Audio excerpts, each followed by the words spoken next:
على بقية الله في الأرضين وحجته على العالمين عجل اللهم له الفرج ولعنة الله على أعدائهم أجمعين.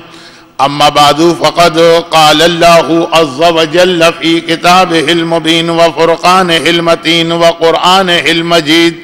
بسم الله الرحمن الرحيم. وإذا رأوا تجارة أو لهوا انفضوا إليها وتركوك قائمة. وقال ومن آياته أن خلق لكم من أنفسكم أزواجا لتسكنوا إليها وجعل بينكم مودة ورحمة إن في ذلك لآيات لقوم يتفكرون.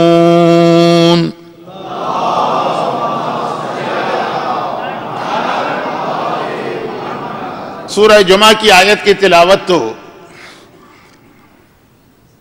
قرآن کی آیت ہے، ثواب تلاوت کرنے کا بھی ہے، تلاوت سننے کا بھی ہے، مگر اس آیت کی تلاوت صرف ایک خاص مقصد کے تحت کی گئی ہے آج کی حد تک. شاید کسی اور مجلس میں اس میں تفصیل آ جائے، لیکن چونکہ میں امام زمانہ کی تیاریوں کے عنوان پر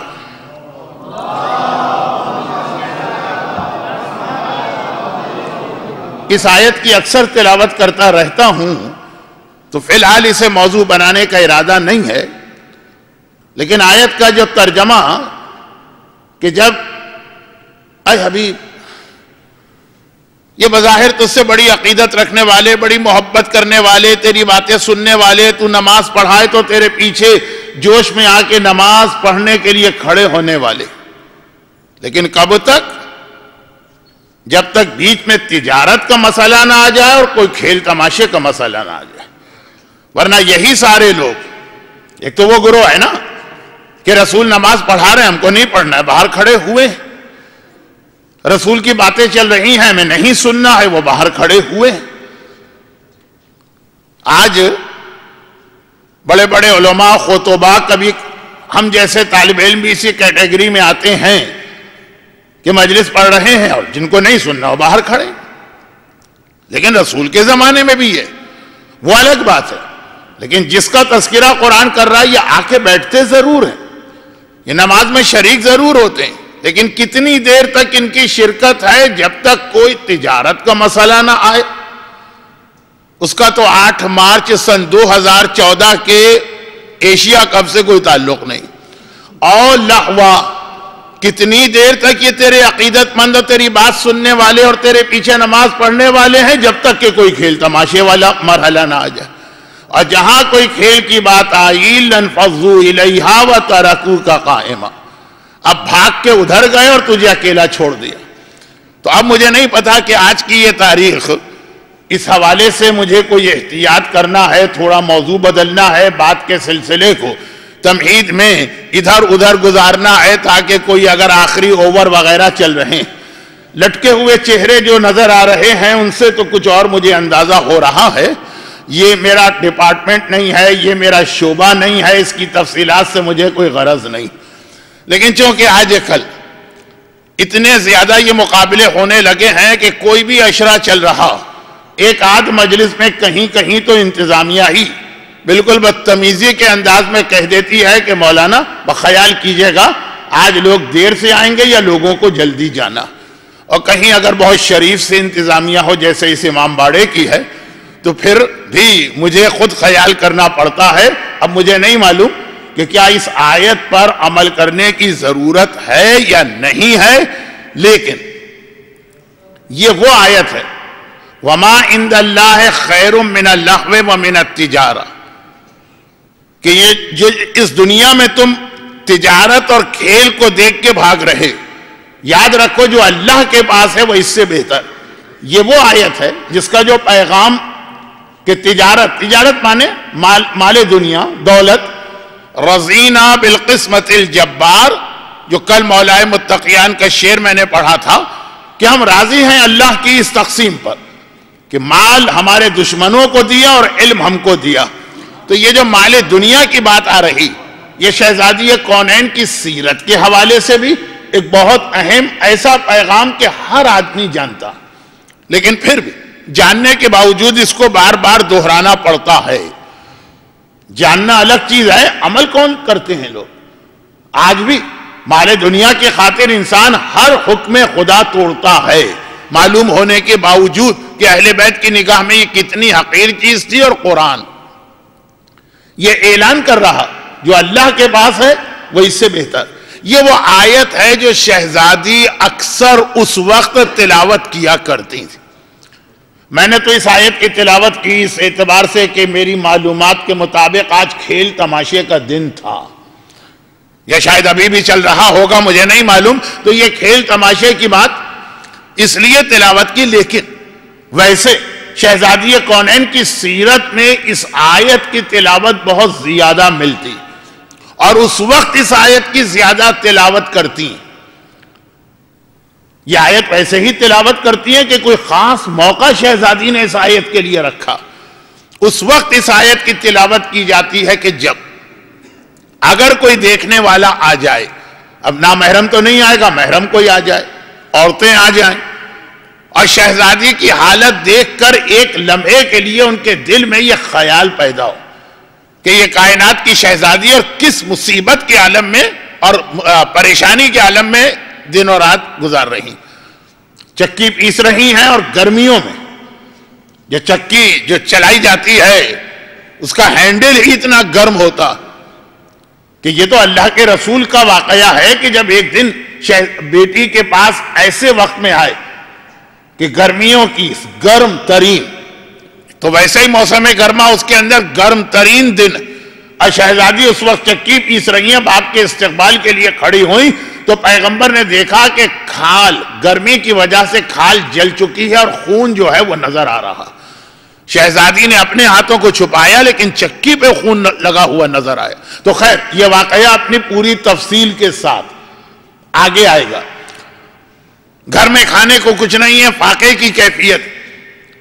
ان موقعوں پر شہزادی کی زبان پہ اکثر اس آیت کی تلاوت ہوتی تھی کہ دیکھنے والا یہ نہ سمجھے کہ کتنی پریشانی کی زندگی گزار رہی ہیں. پیغام ہوتا تھا کہ کوئی پریشانی نہیں، اس کے بدلے میں اس سے بہتر مجھے ملنے والا ہے. تو یہ آیت تلاوت تو کی گئی 8 مارچ کے کسی فائنل کے حوالے سے، لیکن شہزادی کی سیرت میں یہ آگے چل کے بہت تفصیل کے ساتھ آئی. اور جو آیت میں پہلے 2 دن تلاوت کر چکا اور ابھی مزید بھی مجلسوں میں آئے گا، عورت کی عظمت. اچھا 8 مارچ دنیا میں یوم خواتین کے نام سے بھی مشہور ہے، تو خود بخود ہمارا عنوان کل رات کو بھی وہ بنا جو شب تھی، اور شاید آج بھی کچھ وہ بن جائے. لیکن عورت کی عظمت کا جو عنوان تھا اس میں جو میں نے پہلی آیت تلاوت کی وہ یہ کہہ کر کہ عظمت کا اندازہ اس سے کریں کہ مومن مردوں کو جو مثال دی جا رہی ہے وہ کسی مرد کی دی جائے تو سمجھ میں آتی. بھئی لقد کان لکم فی رسول اللہ اسوۃ حسنہ، رسول کی زندگی میں تمہارے لیے بہترین نمونہ ہے، یہ سمجھ میں آ رہا. واتبعوا ملت ابراہیم، پیروی کرو ابراہیم کی، یہ سمجھ میں آ رہا. ضرب اللہ مثلا للذین آمنوا امرأۃ فرعون، اور اے ایمان لانے والوں اپنے سامنے ایک مثال رکھو، ایک نمونہ رکھو، ایک عورت کا جو فرعون کی بیوی. اب عورت کو نمونہ بنایا گیا، اور جناب آسیہ کی جو سب سے اہم بات، بھئی کس چیز میں ان کی پیروی کرنا؟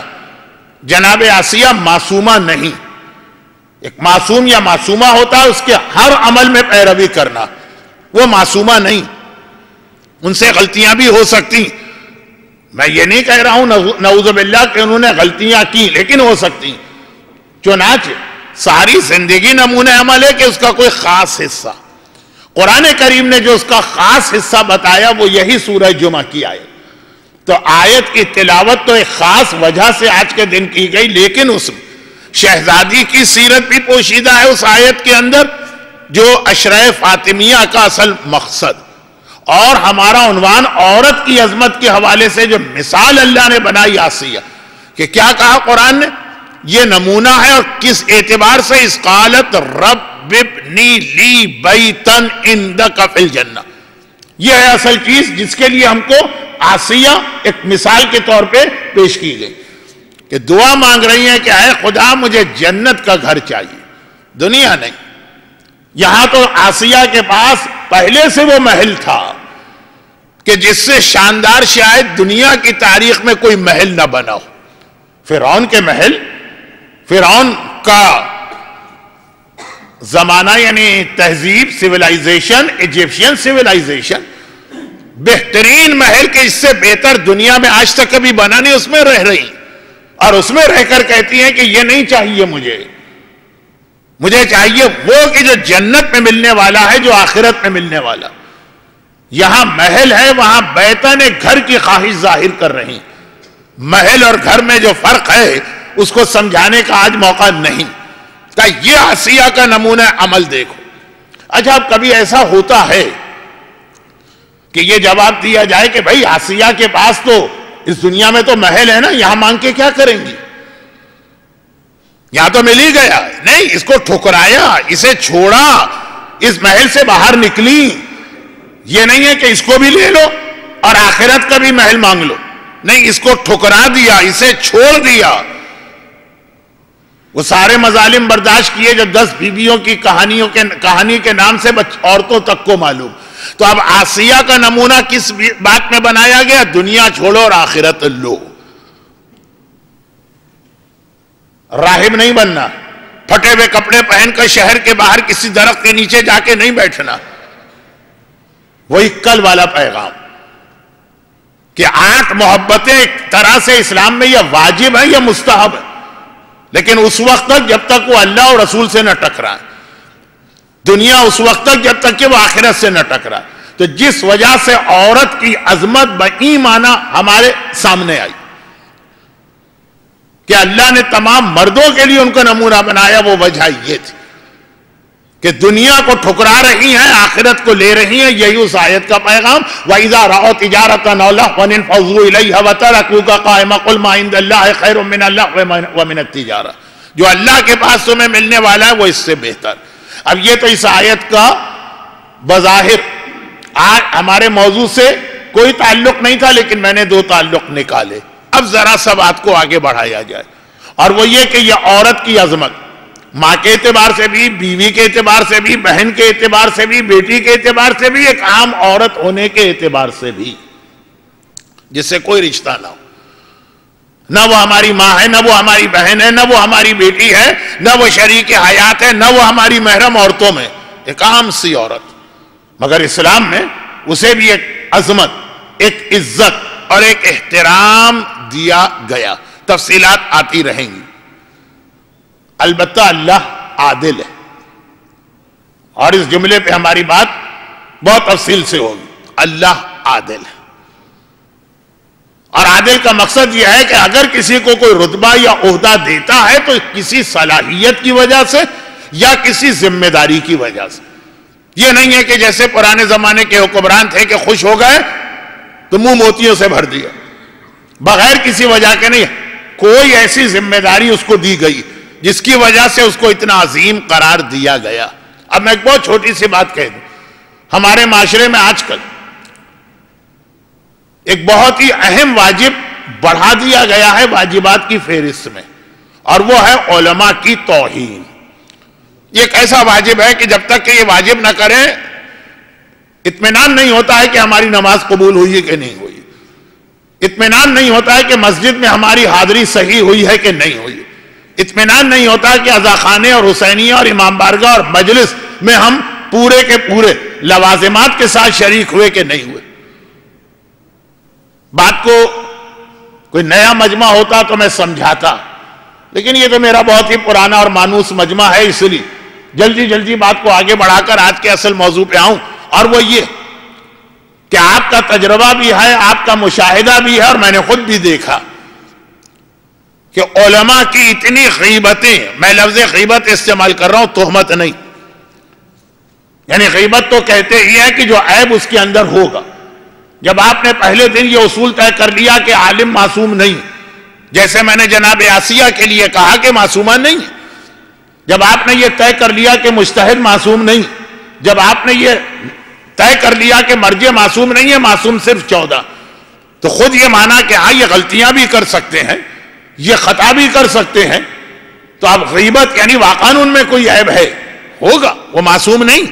لیکن یاد رکھیے ہمارا اور آپ کا تجربہ اور مشاہدہ کہ شراب خانوں میں علماء کی اتنی غیبتیں نہیں ہوتی ہیں، اور کیسینوز اور جوئے کے مقامات پہ اتنی غیبتیں نہیں ہوتی ہیں، اور ڈانس کلب میں اتنی غیبتیں نہیں ہوتی ہیں جتنی غیبتیں مسجد کے اندر بیٹھ کر نماز کے بعد کی جاتی ہیں، جتنی غیبتیں مجلس کے بعد بیٹھ کر اسی عزاخانے میں ہوتی ہیں جہاں عقیدے کے اعتبار سے شہزادی کونین بھی تشریف لائیں. اب یہ تو بہت اہم اور لمبا موضوع ہے، اور آج جو واقعہ میری تقریر کی ترتیب میں آئے گا، ابھی سے عرض کر دوں کہ وہ واقعہ سننے کے بعد ایک اعتراض آپ کے دماغ میں آ سکتا، اور اس کا جواب کل آئے گا، اور اس کے اندر پھر تھوڑی سی بات مرجعیت کی ہوگی اس جواب میں، جو سوال آپ کے ذہن میں آج پیدا ہوگا. لیکن بات یہ ہو رہی ہے کہ یہ ایک واجب پڑھا لیا گیا، لیکن اسلام میں ایک عالم کا جو رتبہ بیان کیا گیا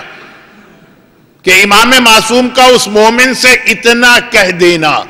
شیخ عباس قمی کی کتاب منتہی الاعمال اردو میں ترجمہ ہے احسن المقال کے نام سے، اور اکثر لوگ یہ سوال کرتے ہیں کہ ہمیں چہاردہ معصومین کی سیرت پہ کوئی بہت اچھی سی کتاب چاہیے جس میں 14 معصوموں کی سیرت ہر اعتبار سے مکمل.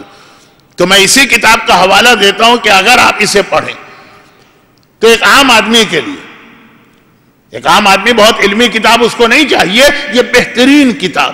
7ویں امام کے حالات میں جا کے دیکھ لیجئے گا، اگر آپ کے گھر میں یہ کتاب ہے تو ابھی دیکھ لیجئے، ورنہ یہ اردو ترجمہ آن لائن بھی موجود ہے، انٹرنیٹ پہ جا کے دیکھ لیجئے کہ جب بہت زحمتیں اٹھا کے ایک زائر 7ویں امام کے پاس خود پہنچا. خود سے مطلب یہ ہے، یہ لفظ ذرا سا میں غلط کہہ گیا، کہ 7ویں امام زندہ ہیں، موجود ہیں. آج تو ہم کاظمین جاتے ہیں اپنی دعائیں قبول کروانے، باب الحوائج ان کی زری ہم کو نظر آتی، وہ کتنی عقیدت سے لوگ جاتے ہیں، اپنے آپ کو خطرے میں ڈال کے جاتے ہیں، اور وہاں تو خود امام موجود ہے. اور جب پہنچا اور اس نے وہ تھوڑی سی زحمتیں بتائیں جو اسے یہاں آنے میں لگی. پہلے زمانے کا سفر واقعاً انگریزی کا سفر تھا، یا عربی میں السفر و کالسقر، سفر جو ہے وہ تو جہنم کی ایک مثال ہوتی، تکلیف دہ سفر، مشکلات والا سفر. تو امام معصوم نے صرف ایک سوال اس سے کیا، اور جب اس نے جواب میں ہاں کہا تو امام نے اس کے سارے جذبے کو قبول تو کیا، لیکن یہ فرمایا کہ اتنی زحمت کے بجائے کم زحمت، بلکہ بغیر زحمت کے بھی یہ ثواب تمہیں مل جاتا. فرزند رسول، میں اتنی تکلیفیں اٹھا کے اپنے علاقے سے آیا ہوں. احسن المقال کی روایت 7ویں امام کے حالات میں. امام نے فرمایا کیوں آئے ہو؟ مولا آپ کی زیارت کے لیے آیا ہوں. دیکھیے سوال کے کئی جواب ہوتے ہیں. کوئی آدمی یہ کہے کہ مولا میں مسئلہ پوچھنے آیا ہوں، ایک مسئلہ پیش آ گیا، آپ سے پوچھنا ہے، اور کس سے پوچھو، آپ حجت خدا. جب یہ جواب دیا جاتا تھا تو آپ کو معلوم ہے امام کیا فرماتے تھے، جو شاید کل کا موضوع بنے. امام فرماتے تھے تم فلاں شہر سے آئے ہو، اس میں تو فلاں میرا صحابی موجود ہے، اس سے مسئلہ کیوں نہ پوچھا، یہاں تک کیوں آئے؟ مولا آپ سے پوچھنا، کہا نہیں، جو اس سے پوچھو اور اس کا جواب ہو سمجھے یہ میرا جواب. اب یہ جو تقلید اور مرجعیت کے لیے دلیلیں ہیں ان میں سے ایک یہ جملہ جو کئی مرتبہ آیا، یہ ایک امام کا واقعہ نہیں، لیکن یہ ایک الگ موضوع ہے، اہم ہے، ضروری ہے، بعد میں آئے گا، آج نہیں. زیارت کے لیے آئے ہو، کیوں آئے ہو؟ مولا آپ سے کوئی مسئلہ شرعی پوچھنا. جس بیچارے نے اپنی بیوی کو 3 طلاقیں دے دی تھی اور گھبرا گیا کہ ہمیشہ کے لیے حرام ہے، اس کی تو ساری زندگی. طلاق خود کتنی بڑی خرابی ہے، اور پھر اس کے جو نتیجے نکلتے ہیں، بچے باپ اور ماں کے ہوتے ہوئے یتیم ہو جاتے ہیں، خاندان ٹوٹ جاتے ہیں. جو آج کل مغرب کی ایک اصطلاح ہے بروکن فیملیز، اس کے جو نقصانات سامنے آ رہے ہیں. آنکھوں کے سامنے ہمارے مثال ہے، جو کل میں کہہ رہا تھا کہ ہر لڑکی کو آج شادی کے اگلے دن طلاق چاہیے. مثال ہمارے سامنے ہے کہ کیا ہو رہا ہے آج. لیکن وہ ایک جملہ میں بہت کہتا ہوں، یہ ایک الگ موضوع ہے، اور ایک ایسا الگ موضوع جو اس عشرے کے اندر آئے گا. تو طلاق یعنی بہت بڑا مسئلہ تھا. اگر اتنی سی بات ہوتی کہ مولا میں مسئلہ پوچھنے آیا ہوں کہ وضو میں چہرہ 1 مرتبہ دھونا واجب ہے کہ 2 مرتبہ بھی دھو سکتے ہیں، اور امام کہتے کہ اتنے سے مسئلے کے لیے اتنی زحمت کیوں اٹھائی، تو پھر بھی کچھ سمجھ میں آتا. وہ تو ایسا مسئلہ لے کے آیا جو زندگی اور موت کا مسئلہ، اور خالی زندگی اور موت کا مسئلہ نہیں، اس کے شہر کے تمام علماء نے مل کر کہہ دیا تھا کہ طلاق ہو گئی، اور اب یہ بیوی تمہارے لیے حلال نہیں ہے جب تک کہ دوسرا نکاح نہ کرے. اب اگر امام کے پاس آیا تو ایک طرح سے بالکل ٹھیک آیا، ایسے موقع پہ بھی نہ جائے مسئلہ پوچھنا، لیکن امام نے یہی جواب دی، کوئی ضرورت نہیں تھی اتنی زحمت کرنے کی. اب ایک مسئلہ، ایک یہ جواب ہوتا کہ مولا میرے پاس کچھ آپ کا حق جمع ہو گیا تھا، خمس ہے مثلا، وہ میں دینے آیا ہوں، اس کا جواب امام الگ دیتے ہیں، لیکن ایک سوال ضرور کرتے ہیں کہ کیوں آ رہے. اور میں نے اکثر مجلسوں میں ایک جملہ پڑھا ہے جس کو پھر دہرا رہا، اور وہ یہ ہے کہ گناہ آدمی کرے تو قیامت میں اس سے پوچھا جائے گا یہ گناہ کیوں کیا. سمجھ میں آ گئے؟ شراب کیوں پی، گانے کیوں سنے، بے حجاب گھر سے کیوں نکلی، ایسے مس گیدرنگ والی بےہودہ فیملی گیدرنگ میں کیوں گئی، سود کیوں کھایا، وہ کچھ سمجھ میں آتا. لیکن قیامت میں نیکیوں کے بارے میں بھی سوال ہوگا، نماز پڑھی ہے کیوں پڑھی، روزہ کیوں رکھا ہے، آخر حج کیوں کیا، والدین کی خدمت کیوں کی. یہ بھی ایک نیکی کے بارے میں بھی سوال ہے، جہاں سے بہت مختصر ایک جواب آتا ہے کہ ریاکاری نہیں ہونی چاہیے. تو خیر مولا نے پوچھا کیوں آئے، اور ایک بار نہیں بار بار، لیکن اس وقت جو خاص میں واقعہ پڑھ رہا ہوں وہ عالم کے حوالے سے. کہا مولا میں آپ کی زیارت کے لیے آیا ہوں. کبھی کسی نے کہا مسئلہ پوچھنے آیا، اس کا کچھ اور جواب ملا. کسی نے پوچھا اپنا خمس دینے آیا تو کوئی اور جواب ملا.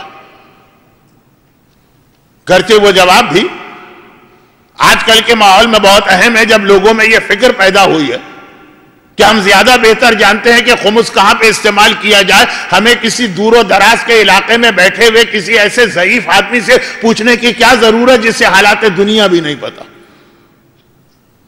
آج کل یہ فکر بہت زیادہ ہے نا کہ ہم ان کو بھی دیں گے تو کیا کریں گے، مسجد بنائیں گے، ہم ڈائریکٹ کیوں نہ مسجد میں دے دیں، بجائے اتنا گھما کے وہ طریقہ اختیار کرنے. تو اس میں یہ بہت اہم جملہ ہے امام کا.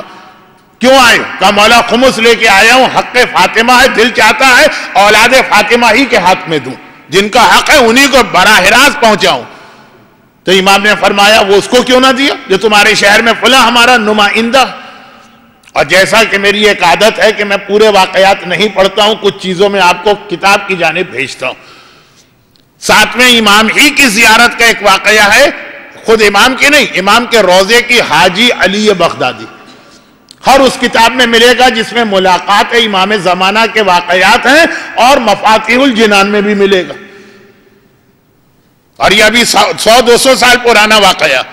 حاجی علی بغدادی کو راستے میں امام ملے تھے کہ نہیں ملے، اور امام نے یہ پوچھا تھا کہ نہیں کہ یہ خمس کس کو دیا، کہاں استعمال کیا. اور جب پتا چلا کہ نجف کے مراجع کو دیا تو امام نے یہ کہا کہ نہیں کہ بالکل ٹھیک دیا، وہ ہمارے نمائندے. خیر تو یہ تو ایسا مشہور واقعہ اور دلچسپ کہ آپ مفاتی اگر ابھی رات کو جا کے اٹھائیں گے اور 2-4 ورق میں یہ واقعہ پڑھیں گے، آپ کو واقعہ پڑھنے کا بھی مزہ آئے گا اور وہ چیز بھی آپ کے سامنے آئے گی. لیکن یہ بات چلی کہاں سے تھی کہ ہر نیکی کے لیے ایک سوال ہوتا نہیں، اس سے بھی پہلے کہ جب 7ویں امام کی زیارت ایک مومن نے کی تو جو امام کی زیارت کے لیے جاتا ہے سوال ہوتا ہے کیوں آئے. اب وہ جو بھی مقصد بتائے اس کے اعتبار سے امام کچھ ایسے جواب دیتے ہیں جو آج بھی بہت سے مومنین کو ڈائجسٹ نہیں ہوتے، یہ سمجھ میں نہیں آتے کہ اس مقصد کے لیے یہاں آنے کی ضرورت نہیں تھی، مسئلہ پوچھنے کے لیے ضرورت نہیں، خمس دینے کے لیے ضرورت نہیں. اور اس نے کہا کہ مولا میں آپ کی زیارت کے لیے آیا، کوئی مسئلے کی بات نہیں کی، خمس کی بات نہیں کہ مجھے آپ کے چہرے کی زیارت کرنا. یہ بہت مشکل روایت ہے، اسی لیے اس روایت کو پڑھنے سے پہلے میں نے اس کا حوالہ اتنی تفصیل کے ساتھ دیا. امام معصوم، اچھا وہ اپنی تکلیف بھی بتا رہا ہے جو اس کو اس راستے میں ہوئی. امام معصوم نے کہا کہ اگر مقصد خالی ثواب لینا تھا تو اتنی زحمت کی ضرورت نہیں، یہ بتاؤ تمہارے شہر میں کوئی عالم ہے کہ نہیں. اس نے کہا مولا ہے، یس ہے. کہا اس کے چہرے کی زیارت کر لیتے تو تمہیں ثواب وہی مل جاتا. اب یہ ایک سلسلہ ہے علماء کی عزت اور احترام. بات یہ ہو رہی تھی کہ آج ہمارے یہاں علماء کی توہین اور ان پر تہمت نہیں، تہمت تو بہت بڑی چیز ہے، ان کی غیبت وہ اتنی پھیل گئی ہے، مگر اسلام نے ان کو کتنا بڑا رتبہ دیا۔ وہ ایک حدیث جو میں اکثر امام بارگاہ علی رضا میں پڑھا کرتا تھا، تقریباً ہر عشرے میں ایک آدھ مجلس میں عطیے یا ڈونیشن کی اپیل ہوتی تھی، چادر گھومتی تھی، تو یہ حدیث بھی میں اس میں پڑھتا تھا، اور وہ یہ ہے کہ ایک درہم جو راہ خدا میں آدمی دیتا ہے نا، تو ہر ایک کا ثواب برابر نہیں، یعنی ہر درہم، ایک درہم کبھی 10 گنا، کبھی 70 گنا، کبھی 700 گنا، کبھی 7,000، کبھی 70,000، کبھی 7 لاکھ گنا ثواب لاتا ہے۔ اور پھر وہ سمجھاتا تھا جو آج نہ وقت ہے اور نہ ہی آج کا موضوع، اس میں سب سے زیادہ ثواب 7 لاکھ، اس سے پہلے والا ہے 70,000۔ کہا کہ اگر اپنے والدین کو دو گے تو یہ سمجھ میں آ گیا کہ بیٹے کے لیے اور بیٹی کے لیے والدین سب سے بڑی شخصیت، تو 70,000 پہ بات ختم ہو جانا چاہیے۔ امام نے کہا مگر 7 لاکھ بھی، اور اگر کسی عالم دین کو 1 درہم دے رہے ہو تحفے کے طور پر، ہبہ کے عنوان سے یا صدقے کے عنوان سے، جو بتانے کی ضرورت نہیں ہوتی ہے، تو اب 7 لاکھ یعنی والدین سے بھی رتبہ بلند ہو گئے۔ اب یہ ساری چیزیں کیوں، اتنی عزت اور احترام کیوں دیا گئے؟ اس لیے کہ اس کی ذمہ داری اتنی بڑی قرار دی گئی۔ خالی گوتم بدھ کا مجسمہ بن کے اگر وہ بیٹھ جائے تو یہ پھر اس کا وہ رتبہ نہیں، اور پھر اگر اس سے بھی گئی گزری بات ہو کہ غلط باتوں کو معاشرے میں پروموٹ کرے، جس کے لیے ایک لفظ ایسا ہے کہ ہر پڑھا لکھا آدمی جانتا ہے، عالم سو، یہ غلط عالم، وہ حدیث کے جو ایک پوری مجلس کا عنوان بننے والی اسی عشرے فرماتے ہیں کہ غلط عالم، عالم سو، ہمارے چاہنے والوں کے لیے لشکر یزید سے زیادہ بدتر اور نقصان دہ، برابر بھی نہیں کہا، اس سے بھی زیادہ، اور وضاحت بھی کی امام کہ لشکر یزید ہمارے چاہنے والوں کی جان لے رہا تھا، غلط عالم ہمارے چاہنے والوں کا ایمان ضائع کرتا۔ تو اب دیکھیے، اب فقط عالم کو عزت نہیں ملی، عالم کو احترام نہیں ملا، جو اپنی ذمہ داری پورا کر رہا ہے اس کو عزت اور احترام ملا۔ تو اللہ عادل ہے، جب کسی کو عظمت، عزت اور احترام دیتا ہے تو کسی ذمہ داری کی وجہ سے دیتا ہے، اور اگر وہ ذمہ داری پوری نہ کرے تو پھر اتنا ہی سخت اس کے لیے عذاب بھی ہے۔ اے میری اولادوں، یہ حدیث ہے 8ویں امام کی کہ جس میں اپنے پردادا 4تھے امام کا واقعہ بتا رہے، زید النار اپنے چھوٹے بھائی کو جو غلط سلط کام کرتے ہیں اور کہتے ہیں کہ میں اولاد فاطمہ میں ہوں، میرے لیے جہنم کی آگ حرام ہے، فرمایا بھول گئے تمہارے دادا، میرے دادا کیا کہتے تھے کہ اے میری اولادوں، تم اولاد فاطمہ ہو، نیکی کرو گے تو دوگنا ثواب ملے گا، گناہ کرو گے تو دوگنا عذاب ملے گا۔ ایک غیر سیدانی بے حجاب ہو تو اس کا عذاب کم ہے، آدھا ہے، اور سیدانی اگر بے حجاب ہو تو اس کا عذاب ڈبل ہے۔ ایک غیر سید داڑھی شیو کرے تو عذاب آدھا ہے، اور اگر سید داڑھی شیو کرے تو اس کا عذاب دوگنا ہے۔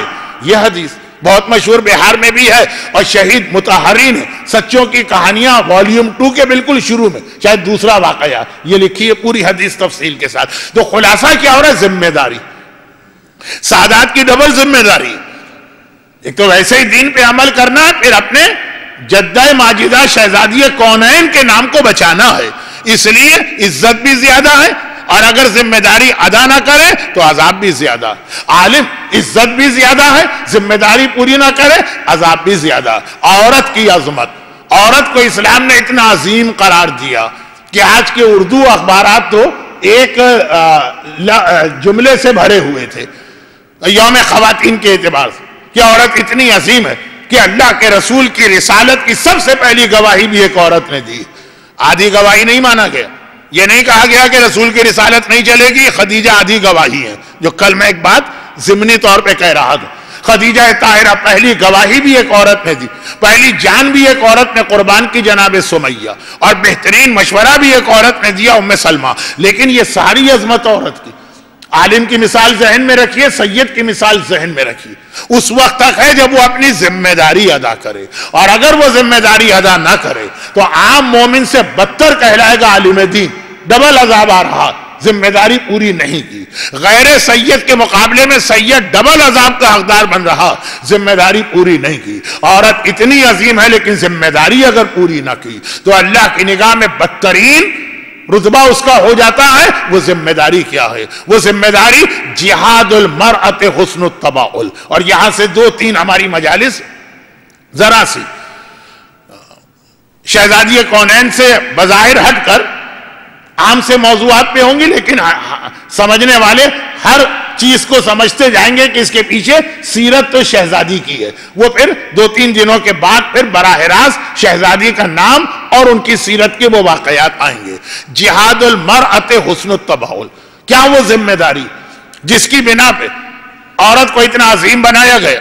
میں نے ایک مثال دی کہ جناب آسیہ, اللہ نے ہاتھ کے ہاتھ وہیں پہ سمجھا دیا. یہ قرآن میں یہ بہت کم ہوتا ہے, قرآن میں یہ بہت کم ہوتا کہ حکم آئے وہیں پہ وضاحت آ جائے. حکم کہیں آتا ہے, وضاحت کہیں آتی. بلکہ کبھی تو ایسا ہوتا ہے, بلکہ زیادہ تر ایسا ہوتا ہے کہ حکم آتا ہے, وضاحت آتی ہی نہیں. کہا جاتا ہے وضاحت لینا ہے تو ہمارے حبیب کے پاس جاؤ, وہ رسول سمجھائیں. جو ہمارے مومنین ایک جملہ کہہ کے اس کو ختم ہی کر دیتے ہیں کہ بھئی وہ تو حدیث ہے, صحیح بھی ہے, غلط ہے, قرآن میں دکھائیے.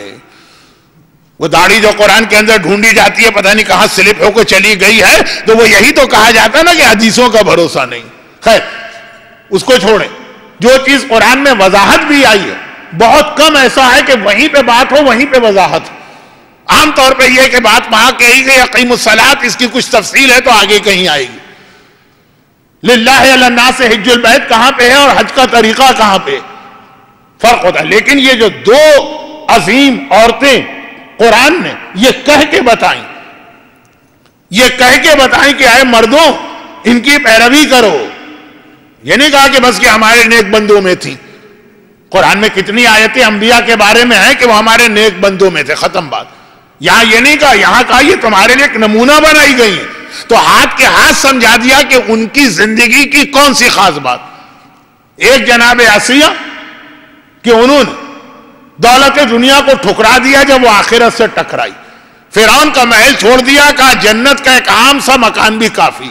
وہ الگ بات ہے کہ جنت کا ایک عام سا مکان بھی کیا ہوگا, لیکن اس کو ایک اور انداز سے سمجھیے. عمر سعد کی فکر جو ہاتھ میں ابھی آ رہا ہے اس کو چھوڑ دیا صرف اللہ کے اس ادھار وعدے پہ بھروسہ کرتے ہوئے.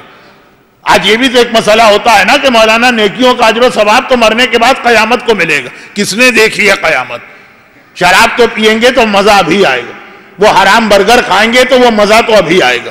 اب میری تو سمجھ میں آج تک نہیں آیا کہ جو حرام برگر اس میں مزہ آتا کس کو ہے, لیکن خیر اب میں بوڑھا آدمی ہوں اس لیے میرے منہ پہ یہی جملہ اچھا لگتا. لیکن خیر مزہ اس میں آ رہا, گانا سنیں گے مزہ ابھی آ رہا, اور اگر نماز پڑھیں گے ایک عام آدمی کہتا ہے تو ثواب آخرت میں ملے گا.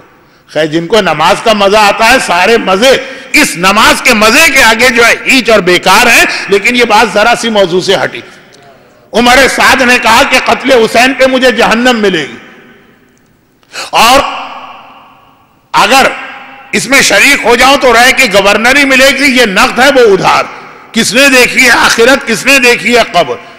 جناب آسیہ کو اگر وہ جو میرا جملہ تھا, کچھ لوگ اعتراض کریں کہ مولانا جو آپ نے کہا کہ فرعون کا محل چھوڑا جنت کا ایک معمولی سا گھر لیا, تو جنت کا معمولی سا گھر بھی کتنا اچھا ہوگا, چلے اس کو چھوڑ. یہ بات تو سامنے آئی نا کہ نقد اور سامنے والے فائدے کو چھوڑا اور آخرت کے آنے والے فائدے کو قبول کیا جو دیکھا نہیں ہے, صرف اللہ کا قول ہے, معصوم کا فرمان ہے, اس پہ یقین کیا. یہ آسیہ کی زندگی کی مثال. اور مریم کی آیت میں پڑھ نہیں رہا ہوں, وقت نہیں ہے, میں تو خود گھبرا گیا کہ بات کہاں سے کہاں چلی گئی. مریم حیا, شرم, احسنت ارجوہا, قرآن نے کہا شرم و حیا اپنی پاکیزگی. یہ 2 چیزیں مردوں کے لیے بھی مثال بنائی گئی, ایک شرم و حیا کا نظام اور ایک اللہ پہ اتنا بھروسہ کرنا کہ اس کی خاطر ابھی نقصان اٹھانا. لیکن یہ 2 تو عظیم ترین عورتوں کی 2 اہم مثالیں بتائی گئیں, لیکن مجموعی اعتبار سے تمام عورتوں کی عظمت کے لیے جو حدیث آئی, آسیہ اور مریم نہیں, آپ کے گھر کی خواتین, میرے گھر کی خواتین, معاشرے میں عام گھومنے والی خواتین, وہ یہ حدیث. اسما یہ بہت ہی مشہور ایک مشترک نام ہے, یعنی ایک وقت میں اس نام کے کئی عورتیں تھیں، جس میں وہ اسما تو بہت ہی مشہور ہے جو شہزادی کونین کی شہادت کے واقعات میں بحیثیت گواہ، اسما بنت امیس، وہی جعفر طیار جن کا تذکرہ پہلے دن آیا، ان کی بیوہ، محمد ابن ابی بکر کی ماں، وہ اسما بنت امیس تذکرہ آئے گا ان کا بھی مصائب میں۔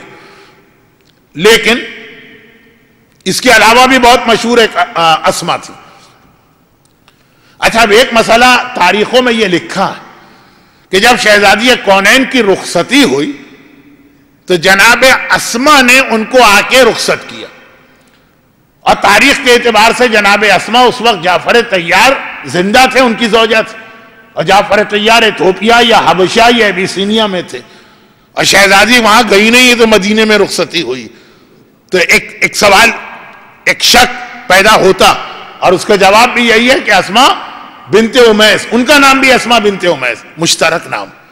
یہ ذہن میں رکھیے گا، مراجع کے فتووں میں اختلاف کی بنا پہ وہ راوی بھی ہوتے ہیں کہ جن کا نام بھی ایک ہے، جن کے باپ کا نام بھی ایک ہے، جن کے دادا کا نام بھی ایک چوتھا امام کا صحابی، ایک 10ویں امام کا صحابی، حالات مل گئے۔ خیر، تو تیسری اسما یہ ہے، ایک ہی وقت میں کئی اسما، بہت مشہور نام، وہ آئی اللہ کے رسول کے پاس اس وقت جب مسجد نبوی بھری ہوئی،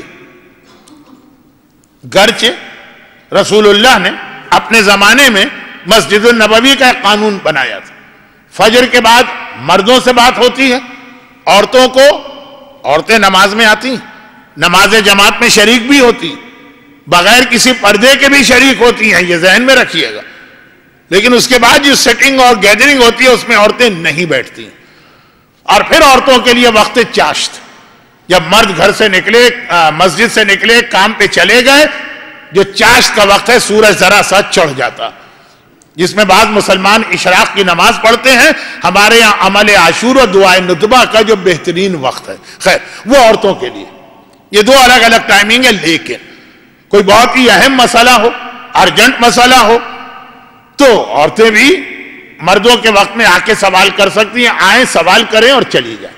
اسما نے آ کے سوال کیا، دیکھیں اب میں یہاں پہ وہ جملے نہیں دہرا رہا ہوں کہ یہ کس دروازے سے آئیں اور آپ بھی عمرے پہ جائیے تو اس دروازے سے جائیے، کہ بات بہت پھیل بھی جائے گی اور بہت تکرار والی ہو جائے گی۔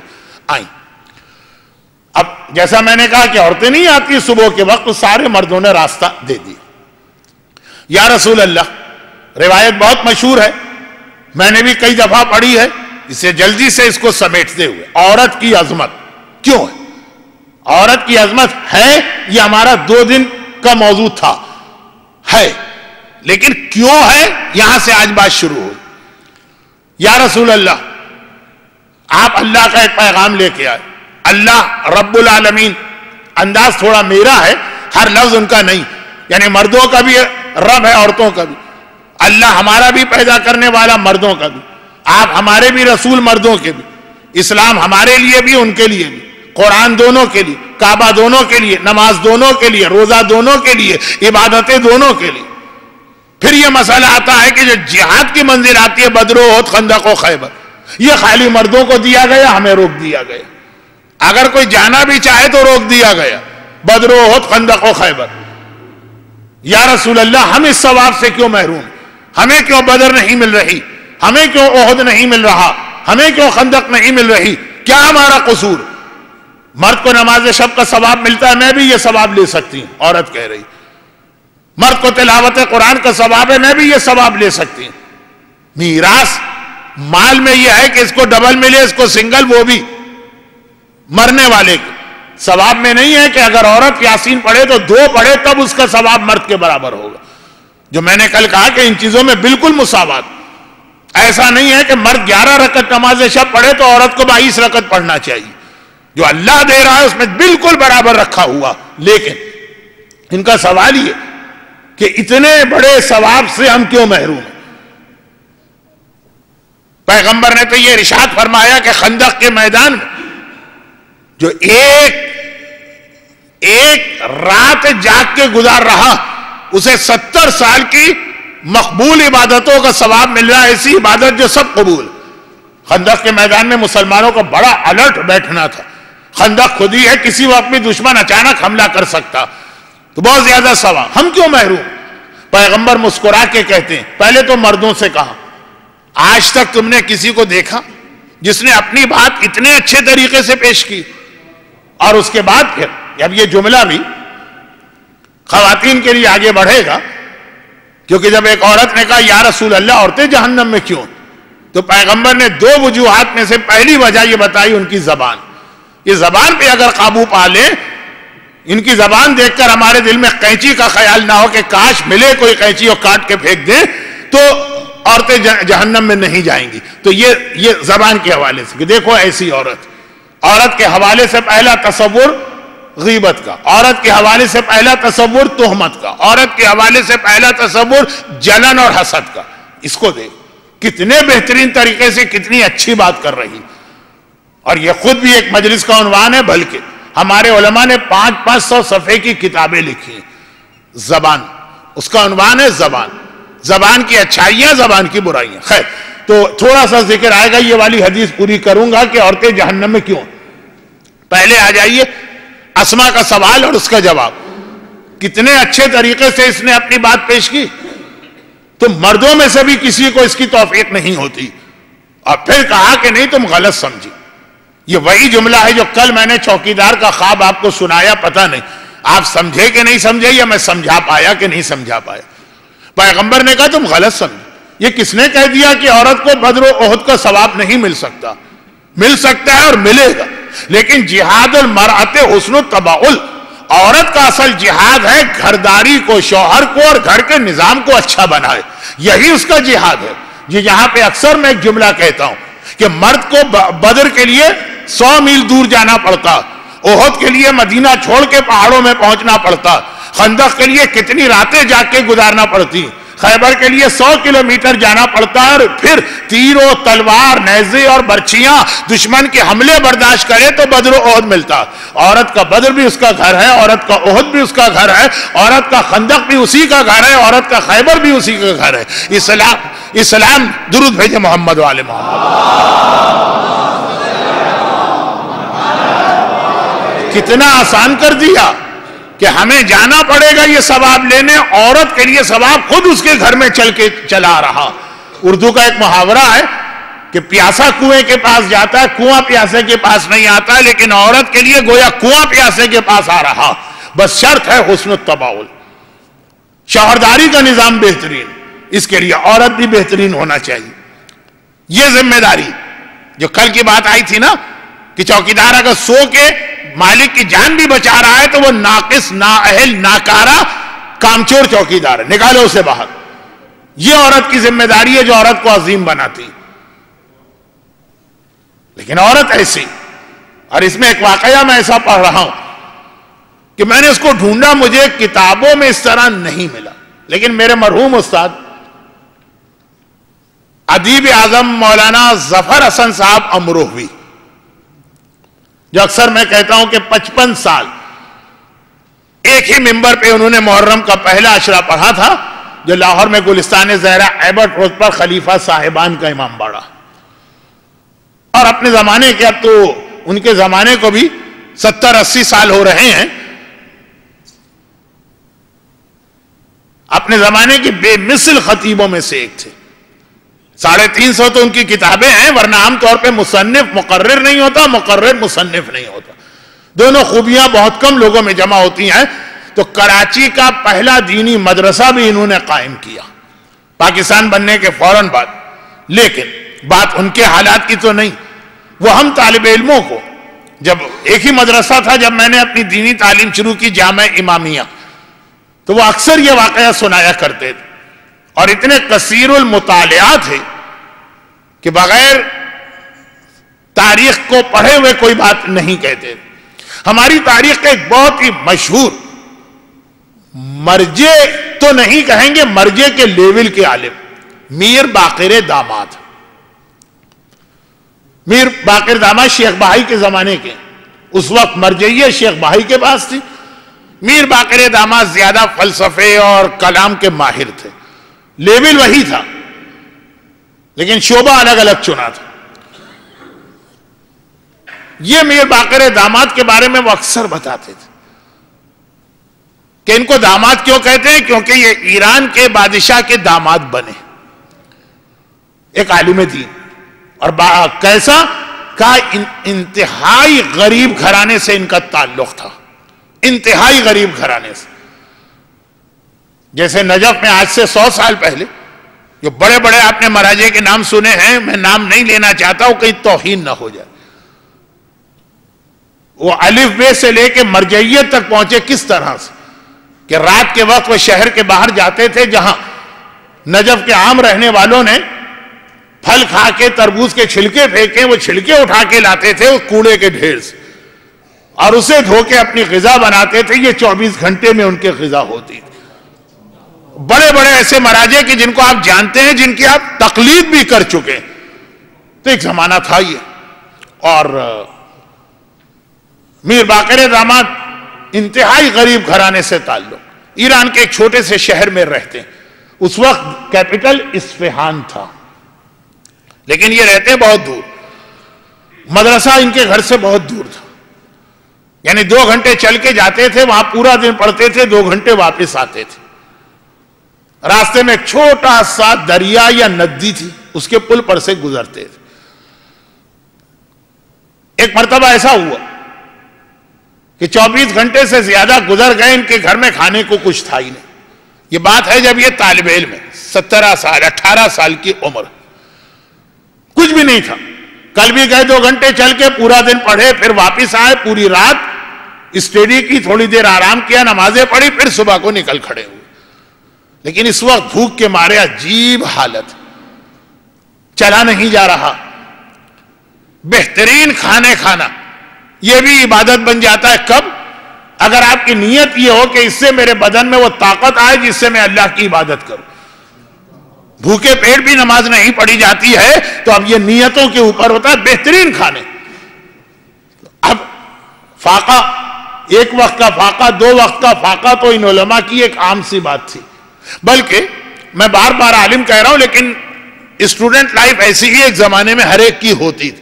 یہ آج کل پیسے کی ریل پیل ہو گئی ہے، پھر بھی لوگوں کو پیسہ کم لگ رہا. خیر، اب انتہائی بری حالت ہے بھوک کی وجہ سے.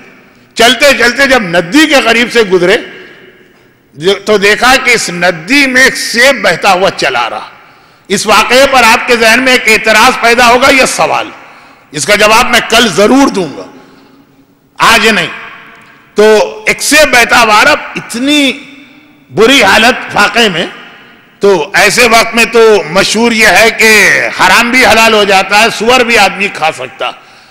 وہاں تک تو نوبت نہیں پہنچی تھی، اس سے 1 ڈگری کم تھے. لیکن اتنے بھوکے، چنانچہ بے اختیار ہاتھ بڑھا کے وہ سیب اٹھایا اور کھا لیا. اکثر ایک واقعہ ہم لوگ پڑھا کرتے ہیں، میں تو پتہ نہیں کب سے پڑھ رہا ہوں، اب میں نے اتنے علماء سے سنا کہ میں نے وہ واقعہ بند ہی کر دیا کہ ایک طالب علم کیا پڑھے علماء کے سامنے.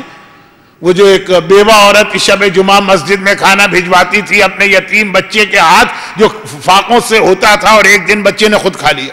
خیر، اگلا جملہ کہوں گا تو پورا واقعہ ہی میں نے دوہرا دیا کہ جو میں کہہ رہا ہوں کہ نہیں پڑھنا ہے مجھے. تو وہی حالت، بہت عجیب حالت ہوتی ہے بھوک. کیوں؟ پیغمبر کی حدیث ہے کہ قاد الفقر ان یکون کفرا. یہ غربت ایک ایسی چیز ہے کہ یہ آدمی کو کافر بنا سکتی. عورتوں سے کہا جاتا ہے کہ مردوں کی خوشی کا راستہ ان کے معدے سے ہو کے گزرتا. جتنا اچھا پکا کے ان کو کھلاؤ گی اتنا وہ تم سے خوش ہوں گے. یہ تو بہرحال صحیح ہے کہ غلط بعد میں ڈسکس کریں گے. شہزادی کونین گھر کے کام بھی کرتی تھی، یہ عنوان آئے گا. لیکن شیطان یا کفر وہ یقیناً انسان کے پیٹ سے ہو کے گزرتا ہے. فاقوں کی وجہ سے ایک وقت آتا ہے کہ آدمی کافر بھی بن جاتا. خالی ایک سیب اٹھایا، کھا لیا. سیب گیا پیٹ میں، جان میں جان آئی. جان میں جان آئی تو ہوش و حواس بھی آئی. ہوش و حواس آئے تو ایک دم سر پکڑ لیا کہ یہ کتنا بڑا میں نے گناہ کر لیا. ایک عام مومن کا گناہ اس کی روحانیت کو تباہ کر دیتا. اور کہا میں کہ جسے ایک عالم بننا ہے، علم دین حاصل کرنا ہے، دین خدا کی خدمت کرنا. یہ دین خدا کا علم ہر ایک کو حاصل نہیں ہوتا. العلم نور یقذفہ اللہ فی قلب من یشاء. یہ ایک ایسا اللہ کی طرف سے تحفہ ہے کہ اللہ پہلے چیک کرتا ہے کہ کوئی اہل ہے تبھی علم اس کو دیا کرتا. خالی کتابیں پڑھنے سے آدمی مرجع نہیں بنتا. تو کہا کہ میں جو اتنی احتیاط زندگی بھر میں نے کی کہ کوئی حرام اور گناہ نہ ہونے پائے. یعنی گویا سید رضی اور سید مرتضیٰ کو دوہرا دیا انہوں نے، جن کے روضے آج بھی کاظمین میں ہیں. اکثر لوگ جاتے ہیں اس کے سامنے کے ہوٹل میں ٹھہرتے ہیں اور اتنی توفیق نہیں ہوتی کہ ایک بار خالی جھانک کے دیکھ لیں ان دو عظیم علماء کی قبروں کو. خیر وہ بات، یہ چیز بھی بعد میں آنے والی. ابھی تو مختصر یہ کہ سر پکڑ کے بیٹھ گئے کہ ساری زندگی 18 سال یا 16 سال یا 12 سال کی ساری محنتیں آج ختم ہو گئی ایک بھوک کی وجہ سے. بھائی یہ سیب جو آ رہا ہے، اور ایران کی بات ہے کہ صاحبان ایمان کا ملک ہے، کسی مومن کا مال ہے، بغیر اجازت کے میں نے کیسے استعمال کیا؟ وہ وقت تو نہیں تھا نا کہ جہاں کتا اور سور و حرام بھی حلال ہو جاتا. اب یہ فعل حرام میرے پیٹ میں جو یہ حرام گیا، عام مومن ہو تو الگ بات ہے، لیکن جسے مرجع بننا ہے، گرچہ عام مومن کے لیے بھی مسئلہ اتنا ہی سخت ہے. اب ایک ہی طریقہ، جو اس کا مالک ہے اس کو راضی کرو. تو یہ مالک کون ہے یہ کیسے پتا چلے؟ جہاں سے سیب بہتا ہوا، ندی کا رخ ہے نا، کہا کہ یہاں سے سیب بہتا ہوا رہا، چل کے دیکھو تو صحیح کہاں سے آیا. اب یہ الٹی طرف چلے تو ایک تھوڑی دور پہ ایک سیب کا باغ نظر آ گیا. دور دور تک اطراف میں کوئی باغ بھی نہیں تھا. سمجھ گئے کہ یہاں کا ہے. باغ کے مالک کے پاس گئے، مالی کے پاس، اور کہا کہ تیرے باغ کا ایک سیب ٹوٹ کے گرا تھا، میں نے بغیر اجازت کے کھا لیا. اس نے سر سے پیر تک دیکھا، کہا اس عمر میں اتنی احتیاط، اگر کوئی اور عام لاپرواہ آدمی آتا تو میں بھی ہوں ہاں کہہ کے ٹال دیتا، لیکن تو جس انداز سے آیا تو میں تجھے ٹال نہیں سکتا ہوں. حقیقت یہ ہے کہ اس باغ کا میں مالک نہیں، خالی چوکیدار ہوں، کیئر ٹیکر ہوں، ناتور ہوں، حفاظت کرنے والا. باغ تو وزیر کا، اگر میں تجھے ہوں ہاں کہہ کے ٹال بھی دوں کہ جاؤ جاؤ کوئی بات نہیں، تو جو نیت کے ساتھ آیا ہے کہ مالک کی اجازت کے بغیر کیسے سیب کھایا، تو میرے ٹال دینے سے یا ہاں کہنے سے مسئلہ حل نہیں ہوگا. چنانچہ اور کسی کو میں ٹال بھی دیتا کہ ارے کس زحمت جھنجھٹ میں پڑتے ہو، جاؤ میں نے معاف کیا، تمہیں نہیں. وزیر کا، اوہو وزیر تو اصفہان میں رہتا ہے، کیپٹل میں. کراچی میں رہنے والا، اسلام آباد پیدل جانا. ایک تو سواریاں اس وقت تھی بھی نہیں، جو تھی تو جس کے پاس ایک روٹی نہیں ہے اس کے پاس وہ خچر یا گھوڑے کا کرایہ کہاں سے آئے. کہا لیکن حرام ہے. ہمارے یہاں لاکھوں لوگ ڈکار کر جاتے ہیں دوسروں کے اور کچھ پتہ ہی نہیں چلتا یہاں ایک سیب. یہی وجہ ہے کہ ہم ہیں اور وہ میر باقر داماد اتنے عظیم عالم بنے جن کو امام زمانہ نے ملاقات کر کے ان کو ایک خوشخبری سنائی، لیکن وہ موضوع ہی الگ. ملاقات امام ایک الگ موضوع ہے جس پہ آپ آج کل علماء سے بہت سنتے ہیں. تو میر باقر داماد نے کہا کچھ بھی ہو جائے 3 مہینے تو لگیں گے جانے اور آنے میں، اتنا پڑھائی کا نقصان ہوگا. کہا کوئی بات نہیں، یہ پڑھائی ساری کی ساری بیکار ہے اگر میرے پیٹ میں حرام پہنچ گیا. یہ پڑھائی بچانے کے لیے یہ زیادہ ضروری ہے. چنانچہ اب وہ چلے، زحمتیں اٹھا کے اصفہان میں پہنچے. ایک فقیر سے آدمی کا جس کا کوئی جاننے والا نہ ہو، وزیر سے ملنا کوئی آسان بات تو نہیں تھی، لیکن بہرحال وہ تفصیلات بتانے کا کیا فائدہ، گھڑی کی سوئیاں مجھے مجبور کر رہی ہیں کہ جلدی سے بات ختم کروں. آخر وزیر تک پہنچ ہی گئے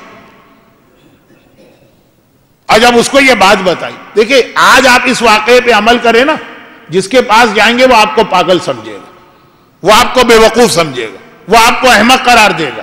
بلکہ کچھ ایسے بھی ہیں، اگر آپ ان کے پاس گئے کہ بھائی وہ میں پچھلے سال نیو یارک میں آیا تھا، آپ کی ایک پینسل لے آیا ہوں، اس کا گناہ معاف کرانے واپس آیا ہوں. احمق، پاگل، بے وقوف، بدھو کہے گا. بلکہ کچھ تو یہ بھی سمجھیں گے کہ آپ کچھ اور فراڈ کرنا چاہتے ہیں، اپنے تقوی اور پرہیزگاری کو دکھا کے مجھے کوئی بڑا نقصان پہنچانا چاہتے ہیں. آج کا زمانہ ایسا بن گیا. تبھی تو اللہ کے رسول نے آخری زمانے کی یہ پہچان بتائی کہ معروف منکر ہو جائے گا، منکر معروف ہو جائے گا. اچھائی کرنے جاؤ گے لوگ اس کو برائی سمجھیں گے، اور برائی کرو گے ڈکال جاؤ کسی کو بتائے بغیر تو لوگ تمہاری تعریفیں کریں گے. کیونکہ ایک آدھ واقعہ ایسا ہوا نا کہ دکاندار کی کوئی چیز غلطی سے لیا، اس کو واپس کرنے گئے صدر میں، کراچی میں، تو وہ احمق سمجھ رہا اور دوسرا کہہ رہا ہے بھائی اس سے بچ کے رہنا، یہ کوئی نہ کوئی ہے ضرور اس کا راز جو یہ اس طرح آیا. کون آتا ہے آج کے زمانے میں؟ لیکن میر باقر داماد کا واقعہ پورا ہو تو ہم اس پر جائیں گے. وزیر نے سر سے پیر تک دیکھا. ایک سیب کے لیے جو تم نے چوری نہیں کیا، ٹوٹ کے دریا میں گرا بہتا ہوا تم نے اٹھا لیا، اس کے لیے اتنا پریشان. وہی جواب دیا جو مالی نے دیا کہ ویسے کوئی سڑک چلتے مجھ سے ملتا تو میں تو اس کو ڈانٹ کے بھگا دیتا یا یہ کہتا جاؤ معاف کیا. لیکن تمہارا جذبہ اتنی دور سے چل کے آئے. اصل میں باغ جو ہے وہ پورا میرا نہیں، یہ پارٹنرشپ میں آدھے کا مالک میں ہوں. اپنا حصہ معاف کر دوں گا لیکن بات تو وہیں رہے گی. یہ جملہ یاد رکھیے گا، میراث کے گناہ پارٹنرشپ کے گناہ کہلاتے ہیں. یہ چیزیں آ رہی ہیں ساری آئندہ مجالس میں. کہا کہ میں اپنا حصہ معاف کر دوں لیکن پارٹنرشپ ہے جب تک کہ دونوں راضی نہ ہو. کہا کہ وہ دوسرا کون ہے؟ کہا وہ بادشاہ وقت.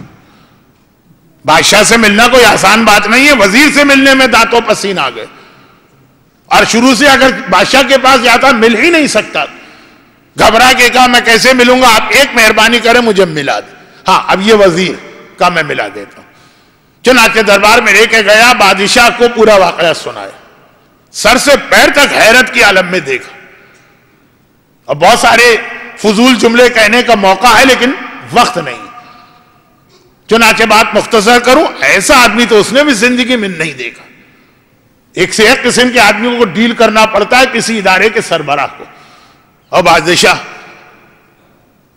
کہا کہ میں معاف نہیں کروں گا، آدھا سے میں معاف نہیں کروں گا. گھبرا گیا کہ اتنی دور سے چل کے آیا. مالی کو رحم آ گیا، آدھے کے مالک وزیر کو رحم آ گیا. آپ کو رحم نہیں آ رہا؟ کہا رحم کی بات نہیں، معافی کی بات کرتے ہو، میرا حق ہے معاف نہیں کروں. کوئی طریقہ؟ ایک طریقہ، میری ایک بیٹی، شادی اس کی نہیں ہوتی ہے کیونکہ وہ اندھی بھی ہے، بہری بھی ہے، گونگی بھی ہے، لنگڑی بھی ہے، لولی بھی ہے. آج ہو جاتی شادی اگر اخبار میں صرف ایک لائن پڑ جاتی لیکن اس کے ساتھ گرین کارڈ ہولڈر بھی ہے تو یہ گارنٹی دی جاتی ہے کہ آپ کو ویزا دلوا دیا جائے. پھر ہو جاتی. کہا کہ اندھی، گونگی، بہری، لنگڑی، لولی کون شادی کرے؟ اس کی شادی نہیں ہو رہی. اگر تم اس شادی پہ تیار ہو تو پھر میں اپنا یہ حق معاف کرتا ہوں، آدھا سے. میر باقر داماد جیسے عظیم عالم کا واقعہ ہے، ورنہ چلو پاگل پنے کا واقعہ لگ رہا ہے آج کے ماحول میں. وہی پیغمبر کی حدیث تھی کہ آخری زمانے میں لوگ ایسی باتوں پہ حیران ہوں گے. آپ کو اطلاع ملے فلاں نے فلاں کے پورے سیبوں کے باغ پہ قبضہ کر لیا، اس پہ آپ کو تعجب نہیں ہوگا؟ ہوتا ہی ہے آج کے زمانے میں. ایک سیب کے لیے اتنا چل کے گیا، اس پہ تعجب ہوگا آپ کو، صاحب ایمان، مومن، اہل بیت کے ماننے والے کو. تو عام آدمیوں کو تو چھوڑی.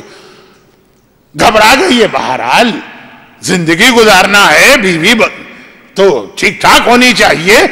اب اتنی بڑی قربانی بھی کیسے دیں؟ عالم، ابھی عالم تو نہیں تھے لیکن طالب علم ہونا اپنی جگہ.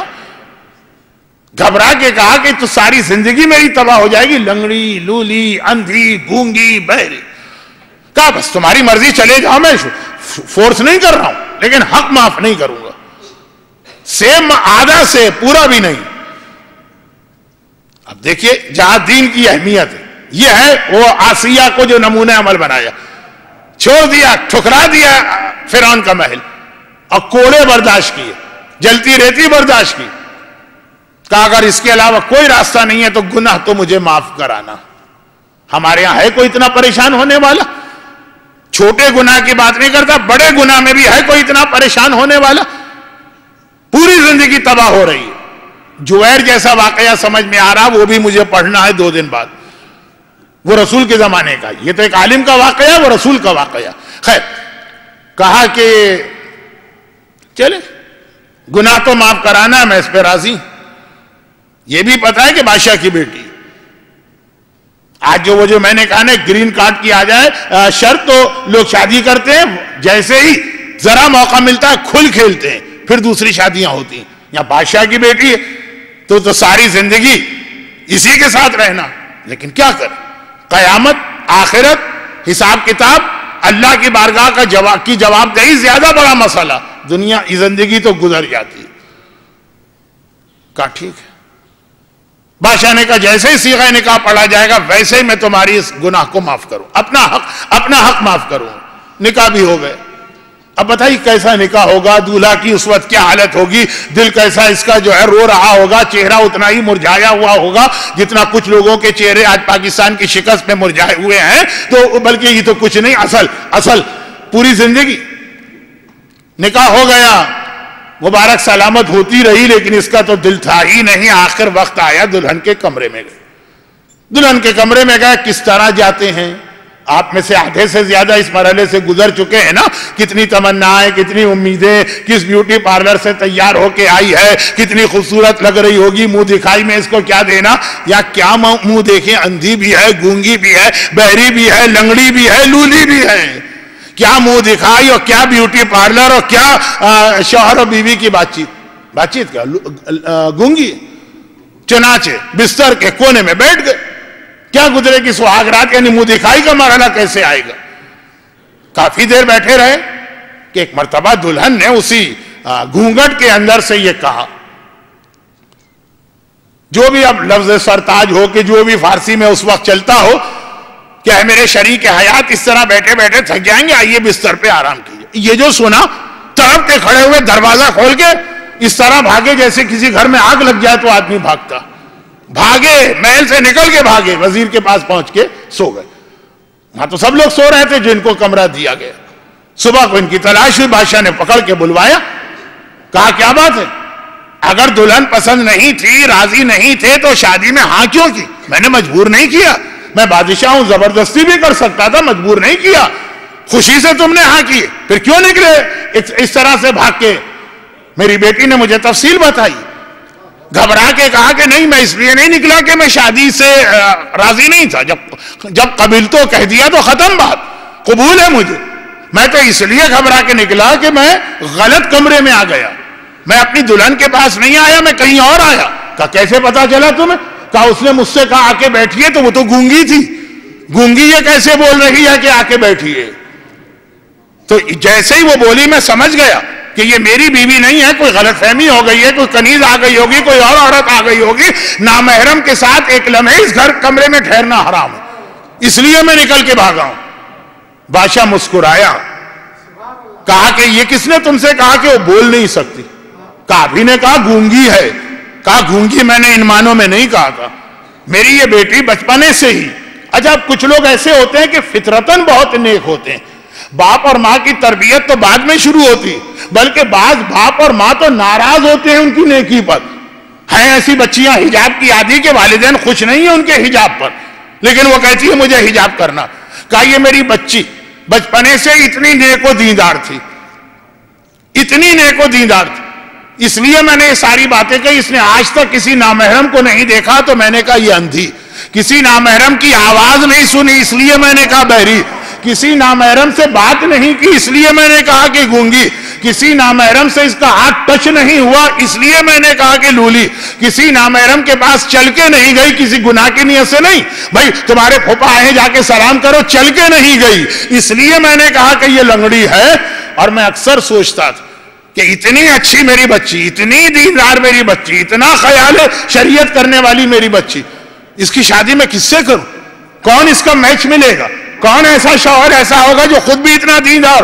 جب تم نے آ کر بتایا کہ آدھے سیب نے تم کو اتنا پریشان کر دیا کہ اتنی دور سے فاقے کر کر کے یہاں آئے, میرے دل نے کہا کہ ہاں میری اتنی نیک, اتنی متقی, اتنی پرہیزگار, اتنی دیندار بچی کا اگر کوئی بر ہو سکتا ہے, میچ ہو سکتا ہے, ملاپ ہو سکتا ہے, تو ایسے ہی شوہر سے. اس لیے میں نے وہ ساری شرطیں لگا کے نکاح کیا تھا. درود بھیجو محمد و آل محمد. دو تین سوال آپ کے ذہن میں آ رہے ہوں گے اس واقعے کے اندر ضمناً, لیکن وہ میں نے کہا مجھے خود معلوم ہے کہ کیا آ سکتے ہیں سوال. پھر بادشاہ کے داماد ہوئے تو میر باقر داماد ان کا زندگی بھر کا ٹائٹل بنا. ایک آدھے سیب کی خاطر شوہر ایسا, اور بیوی ایسی کہ زندگی بھر بادشاہ کی بیٹی ہونے کے باوجود نہ کسی نامحرم سے بات کرے, نہ کسی نامحرم سے ہاتھ ٹچ ہو, نہ کسی نامحرم کے پاس چل کے جائے. چل کے جانا میں نے واضح کر دیا کہ خاندان کے اکثر ایسے رشتہ دار جو بزرگ بھی ہوتے ہیں، عمر میں بھی بڑے، رتبے میں بھی بڑے، واقعاً بیٹی جیسا سمجھتے ہیں، لیکن نامحرم نامحرم. دیکھیں یہ ہے عورت کی وہ ذمہ داری، حسن التباول گھر میں یہ ماحول لے کے آنا. اب آپ کہیں گے آج تو یہ ناممکن ماحول ہے، لیکن بیچ کا ایک راستہ ہے. اتنا بھی اسلام نے ویسے نہیں کہا، کوئی عمل کرے تو ہے، لیکن یہ باقی باتیں کل میں باقی باتیں کل کی مجلس میں، آج وقت خاصا گزر گیا. اور اگر تاریخ اسلام میں آپ کو، یہ تو ایک عالم کا واقعہ، لیکن اگر سیرت معصومین میں آپ کو چل کے دیکھنا تو اس یہودی کا جملہ آپ کے لیے کافی ہے جو میں بہت پڑھتا ہوں، اور بس وہی منزل مسائل. ایک یہودی شہر کوفہ میں مولا کے پڑوس میں رہتا. جب مولا نے اپنا کیپٹل مدینے سے کوفہ شفٹ کیا تو کوفے میں اہل کتاب بہت تھے، یہودی بھی اور عیسائی بھی. کئی واقعات مولا کے یہودیوں اور عیسائیوں کے ہیں، وہ کوفے کے ہیں. مولا کے پڑوس میں رہتا ہے 2 سال، یعنی جب وہ آ کے رہا، اس کے 2 سال کے بعد مولا کی شہادت ہو گئی، اور یہ پورا خاندان، مولا کا خاندان واپس مدینے چلا گیا. کہا 2 سال میں رہا. اس گھر میں علی کی 10 بیویاں، اس گھر میں علی کی 16 بیٹیاں، اس گھر میں علی کے 12 بیٹے یعنی ان کی بیویاں، اس گھر میں علی کے کتنی پوتیاں اور نواسیاں. 2 سال میں کبھی کسی عورت کی جھلک تو بہت دور کی بات، یعنی حجاب کے ساتھ بھی نہ دن نہ رات کسی عورت کی آواز تک میرے کان میں نہیں پڑی. ایسا لگا کہ اس گھر میں کوئی عورت رہتی ہی نہیں. 2 سال کی بات ہے، 2 گھنٹے کی بات نہیں. دن اور رات اتنی خواتین اس گھر کے اندر ہیں. گھر آپ نے دیکھا، آج تقریباً ہر دوسرا مومن، بلکہ اس مجمع میں تقریباً ہر مومن کوفے کے اس گھر کی زیارت کر کے آیا جو اب ذرا سا بڑھا دیا گیا. لیکن اس حالت میں بھی جو ہے اس کے اندر تقریباً 50 عورتیں رہیں، اور 1.5-2 گھنٹے نہیں. ہم لوگوں کے ساتھ ہوتا ہے کبھی، ہم کسی کے گھر جاتے ہیں، اگر وہ ہمیں کون بلائے گا، ذرا سا دیندار مذہبی گھر میں کہہ دیتا ہے بھائی کوئی سامنے نہ آئے، کوئی بولے نہیں، کوئی خام و مولانا آئے ہوئے 2 گھنٹے کے لیے. لیکن 2 سال دن اور رات کسی عورت کی آواز یہاں تک نہیں آئی. تو آپ اندازہ کر سکتے ہیں کہ اہل بیت کی سیرت تو یہی. جو یہ بادشاہ کی بیٹی ہمیں نظر آئی اور بہت ہی خلاف عقل سا واقعہ کچھ لوگوں کو لگا ہوگا. آپ یہ کہہ سکتے ہیں کہ ہماری طاقت سے باہر ہے، یہ نہیں کہہ سکتے کہ ایسا ہو ہی نہیں سکتا. زینب کبریٰ کی بات نہیں کر رہا ہوں، علی کے گھر کی تمام بیٹیاں، علی کی نواسیاں، علی کی پوتیاں، وہ تو پھر بھی سیدانیاں ہو گئی نا. علی کی بیویاں جو امتی گھرانوں سے آئیں، 2 سال ایک آواز برابر کے پڑوسی کے کان میں نہ جائے. کون سے وہ عالیشان 10-10 ہزار گز کے بنگلے ہیں یا 2 کنال کی کوٹھیاں ہیں، اتنا چھوٹا سا گھر. اور یاد رکھیے کہ جب ادھر آواز نہیں گئی تو وہاں بھی اتنی احتیاط ہے کہ کسی نامحرم کی آواز بھی ہمارے کان میں نہ آنے پائے. بھئی یہی تو وہ آخری جملے تھے میرے مولا کے ضربت کے بعد اپنے گھر میں داخل ہونے سے پہلے.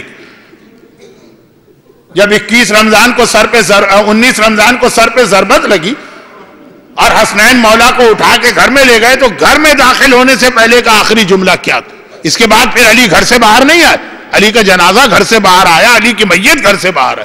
آخری جملہ علی کا کیا تھا؟ حسن و حسین باپ کو اٹھائے ہوئے، مولا کے چہرے پہ وہ زردی، کیونکہ ابن ملجم نے وہ زہر استعمال کیا کہ اگر دریائے فرات میں ڈال دیا جائے تو ساری مچھلیاں اس کے اندر جا کے مر جائیں گی.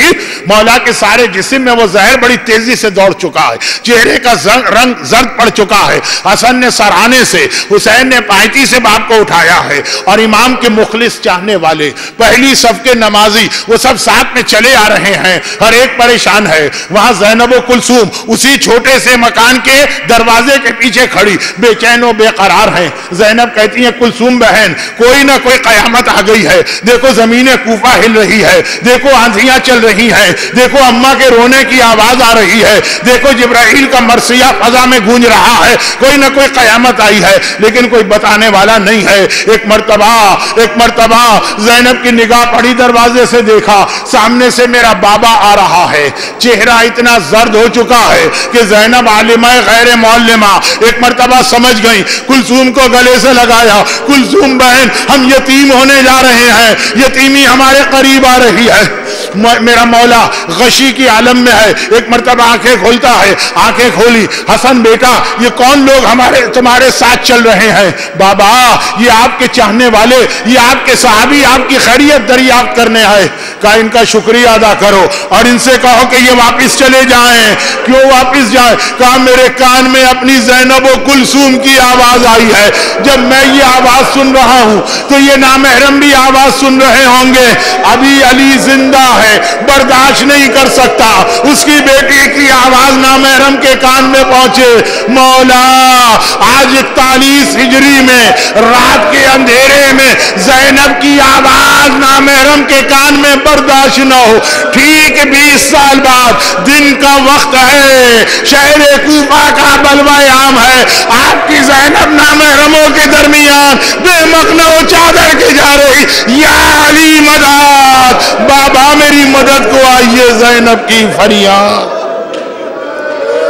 اجرکم اللہ، پروردگارہ تجھے واسطہ حلال مشکلات، مشکل کشائے کائنات علی ابن ابی طالب کے ان مصائب کا، تجھے واسطہ علی کی اس بیٹی زینب کبریٰ کے اس حجاب و پردے کا، تجھے واسطہ اس امتحان کا جو زینب کبریٰ نے تیرے دین کو بچانے کے لیے دیا، جو مومنین اور مومنات آج کی مجلس میں موجود ہیں۔ خداوندہ ان کو اور ان کے گھروں کو اور ان کی اولادوں کو اور ان کی روزی کے ذرائع کو دنیا اور آخرت کی ہر پریشانی سے محفوظ فرما، دنیا بھر کے صاحبان ایمان کی مدد فرما، ہمارے مرحومین کی مغفرت فرما۔